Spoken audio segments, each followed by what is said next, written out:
হয়।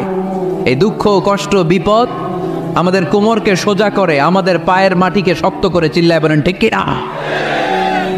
প্রতিকূল পরিবেশে কিভাবে বাঁচতে হয় এই দুঃখ কষ্ট আমাদেরকে শিখায়। এজন্য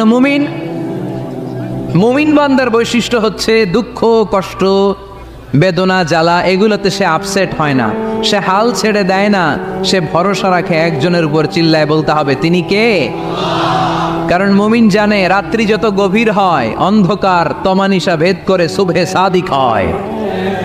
মুমিন জানে গর্ভবতী নারীর পেটের ব্যথা যেই দিন বাড়তে থাকে ওই দিনই নতুন মেহমান আগমনের সময় ঘনাতে থাকে। মুমিন জানে তার জীবনে দুঃখ কষ্ট বিপদ যত বাড়তে থাকে সুখের দিন কাছে আসতে থাকে। এজন্য মুমিনের হারাবার কিছু নেই। ফা ইন্না মাআল উসরি ইউসরা, ইন্না মাআল উসরি ইউসরা। নবী হে, কষ্টের পরেই আছে আনন্দ, দুঃখের পরে